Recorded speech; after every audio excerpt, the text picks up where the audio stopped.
Hello friends, welcome to our channel. ఈరోజు video వచ్చేసి తల్లి వందనం పథకంలో ఒక బ్రదర్ అయితే నాకు వాట్సాప్ ద్వారా కామెంట్ చేయడం జరిగింది. సో ఈ కామెంట్కి ఈ వీడియో రూపంలో వాళ్ళకు తెలియజేస్తానండి. అలాగే వాళ్ళే కాకుండా మిగతా రిమైనింగ్స్ చాలామందికి డౌట్స్ అయితే ఉన్నాయి. సో ఆ ప్రాసెస్ ఏంటనేది ఈ వీడియో ద్వారా మీకు తెలియజేస్తానండి. ఈ తల్లి వందనం పథకం సంబంధించి మనకి జూన్ 12న అమౌంట్ అయితే రిలీజ్ చేయడం జరిగింది. అలాగే మనకి ఎలిజిబుల్ లిస్ట్ కూడా రిలీజ్ చేయడం జరిగింది. ఇందులో చాలామందికి ఎన్పిసిఐ లింక్ అనేది లేదని చెప్పేసి రీజన్ రావడం జరిగిందండి. సో కానీ వాళ్ళు బ్యాంక్ దగ్గరికి వెళ్ళి చెక్ చేసుకుంటే ఎన్పిసిఐ లింక్ అనేది యాక్టివేట్లో ఉందని చెప్పేసి క్లియర్గా మనకి చూపించడం జరిగింది. అలాగే వాళ్ళు ఆధార్ వెబ్సైట్లో కూడా వాళ్ళ యొక్క ఆధార్ నెంబర్ ఎంటర్ చేస్తే ఆధార్ సీడింగ్ బ్యాంకింగ్ ఉందా లేదని చెప్పేసి కూడా చూపించడం అయితే జరుగుతుంది. మనకి వాళ్ళు చెక్ చేసుకోవడం అయితే జరిగిందండి. సో కానీ ఇక్కడ మనకి గ్రామ సచివాలయంలో మనకి ఎలిజిబుల్లో మనకి ఎన్పిసిఐ లింక్ అనేది లేదని చెప్పేసి క్లియర్గా డేటా రావడం ఉంది. డీసీడింగ్ అయింది చెప్పేసి రావడం. ఇక్కడ మీకు పిక్ కూడా చూపిస్తానండి.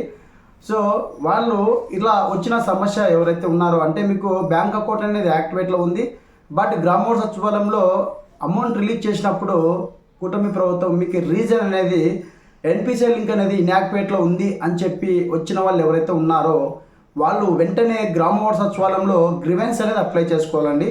ఎందుకంటే మీకు ఆల్రెడీ బ్యాంక్ అకౌంట్ అనేది స్టేటస్ యాక్టివేట్లో ఉంది, బట్ కానీ ఇక్కడ మీ పేరు దగ్గర ఇన్యాక్టివేట్ అని చెప్పేసి రావడం ఉంది. అలాగే పేమెంట్ స్టేటస్ అనేది చెక్ చేసుకుంటే కూడా అక్కడ మనకు పేమెంట్ డీటెయిల్స్ దగ్గర ఆధార్ నెంబర్ డీసీడింగ్ అని చెప్పేసి కూడా చాలామందికి రావడం జరిగింది.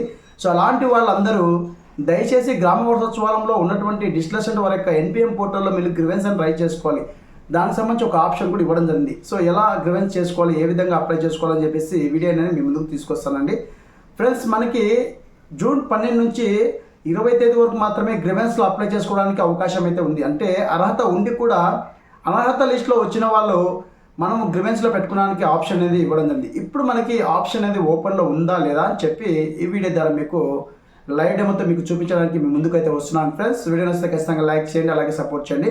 అలాగే మీకు మీ యొక్క గ్రామ సచివాలయంలో ఏదైతే లిస్ట్ వచ్చిందో తల్లి వందన పథకం సంబంధించి మదర్ పేరు, స్టూడెంట్ యొక్క ఐడి, అలాంటి క్రెడిట్ అయినట్టుగా 17,000 రూపాయలు అయితే మీకు చూపించడం అయితే జరుగుతుంది. అలాగే ఇక్కడ మీకు బ్యాంక్ అకౌంట్ అనేది గవర్నమెంట్ దగ్గర డేటా లేకపోవడం వల్ల ఎన్పిసిఐ ఇన్యాక్టివేట్ అని చెప్పేసి రీజన్ ఇవ్వడం జరిగింది.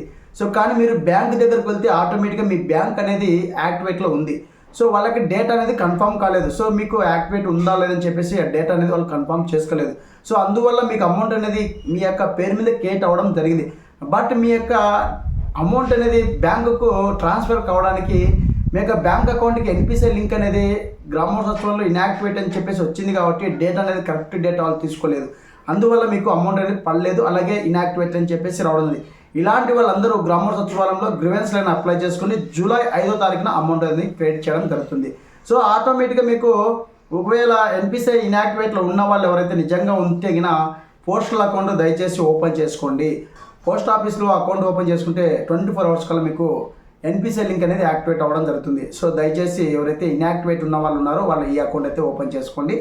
అలాగే ఇప్పుడు ఇన్యాక్టివేట్ అని చెప్పేసి వచ్చి కానీ బ్యాంక్ దగ్గరికి వెళ్తే వాళ్ళకి యాక్టివేట్ ఉంది. అలాగే ఆధార్ వెబ్సైట్లో మన యొక్క ఆధార్ నెంబర్ ఎంటర్ చేసి కూడా చెక్ చేసుకోవచ్చు. మన యొక్క bank account Aadhaar number link ఉందా లేదని చెప్పేసి కూడా చెక్ చేసుకోవచ్చు.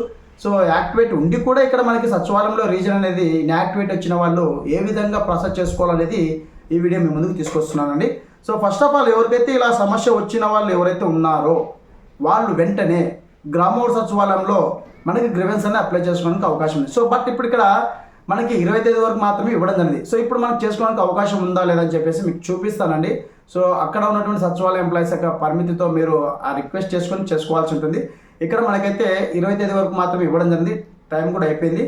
సో ఏమైనా ఇంకా ఎక్స్టెన్షన్ చేస్తారా లేదా మనం చూడాల్సి ఉంటుంది. సో వాళ్ళు ఇచ్చిన గైడ్లైన్స్ మటుకు కంప్లీట్ అవ్వడం జరిగింది.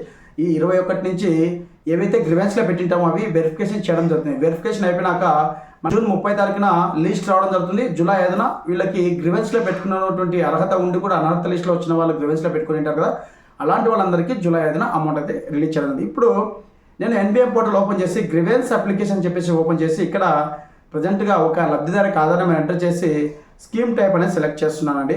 సెలెక్ట్ చేసి ఇయర్ అని సెలెక్ట్ చేస్తున్నాను.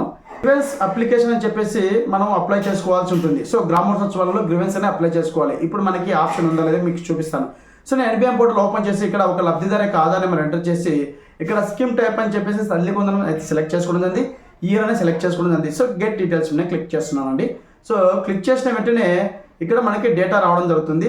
సో ఇక్కడ నేను గ్రీవెన్స్ టైప్ అని చెప్పేసి క్లిక్ చేస్తున్నాను. సో క్లిక్ చేసిన వెంటనే ఇక్కడ మనకి ఎవరికైతే ఎన్పిసిఐ లింక్ అనేది ఇన్యాక్టివేట్ ఉందో, అంటే మీకు రీజన్ గ్రామ సచివాలయంలో మీ పేరు దగ్గర రీజన్ ఎన్పిసిఐ స్థితి ఏ విధంగా ఉందని చెప్పేసి ఒక ఆప్షన్ ఉందో అక్కడ ఇన్యాక్టివేట్ అని వచ్చింది. కానీ బట్ మీకు స్టేట్ బ్యాంక్ కావచ్చు, ఆంధ్ర బ్యాంక్ కావచ్చు, ఎనీ బ్యాంక్ మీకు స్టేటస్ అనేది యాక్టివేట్ ఉంది, కానీ అమౌంట్ పడలేదు. సో అలాంటప్పుడు ఈ గ్రీవెన్స్ అనేది అప్లై చేసుకోవాలి. సో ఇందులో ఏ ఆప్షన్ సెలెక్ట్ చేసుకోవాలంటే ఇక్కడ మనకి ఒక ఆప్షన్ అయితే ఇవ్వడం ఉంది. So involved child mother garden Aadhaar number అని చెప్పేసి, సో ఇలా ఇన్వాల్డ్ అంటే మీ యొక్క ఎన్పిసిఐ లింక్ అనేది లేదనమాట. సో అలాంటప్పుడు ఈ ఆప్షన్ సెలెక్ట్ చేసుకొని ఇక్కడ బెనిఫిషియరీ సాటిస్ఫైడ్ అని చెప్పేసి ఎస్ఆర్ ఉంటుంది నో అని క్లిక్ చేయండి.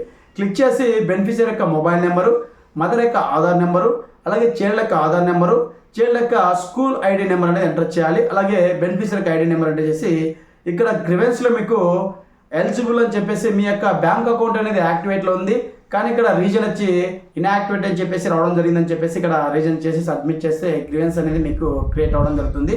సో మనకి గ్రీవెన్స్ అనేది ఇంకా ఓపెన్లో ఉందండి.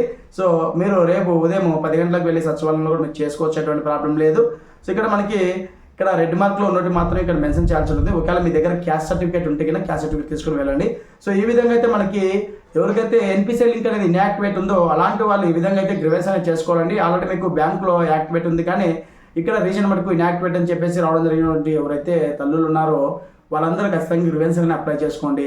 అలాగే ఇన్ కేస్ ఇక్కడ మనకి ఎలిజిబిలిటీస్లో ఉండి కూడా ఇంతవరకు పేమెంట్ పడకుండా అండర్ ప్రాసెస్ ఉన్న వాళ్ళకు కూడా గ్రీవెన్స్ అనేది అప్లై చేసుకోండి. అది కూడా ఎలా అప్లై చేయాలి ఏంటని చెప్పేసి నెక్స్ట్ వీడియోలో మీకు పోస్ట్ చేస్తా అండి. సో ఏ ఆప్షన్ సెలెక్ట్ చేసుకుని వాళ్ళకి అమౌంట్ పడిన వాళ్ళకి ఏ విధంగా గ్రీవెన్స్లో అప్లై చేసుకోవాలని కూడా నెక్స్ట్ వీడియోలో మీకు పోస్ట్ చేస్తాను. సో ఇదండి, ఎవరికైతే బ్యాంక్ అకౌంట్ అనేది ఎన్పిసిఐ స్టేటస్ అనేది ఇన్యాక్టివేట్ ఉందని చెప్పేసి రీజన్ వచ్చిన వాళ్ళు, కానీ వాళ్ళు బ్యాంక్ దగ్గరికి వెళ్తే యాక్టివేట్ అని చెప్పేసి వచ్చిన వాళ్ళకి లబ్ధిదారులు ఎవరైతే ఉన్నారో వాళ్ళు గ్రామ సచివాలయం ఈ విధంగా అయితే గ్రీవెన్స్ అనేది పెట్టుకోవాల్సి ఉంది. ఇదండి వీడియోలో అప్డేట్. వీడియో నచ్చితే లైక్ చేయండి, సబ్స్క్రైబ్ చేసుకోవడం మర్చిపోకండి. Thank you so much. జై హింద్.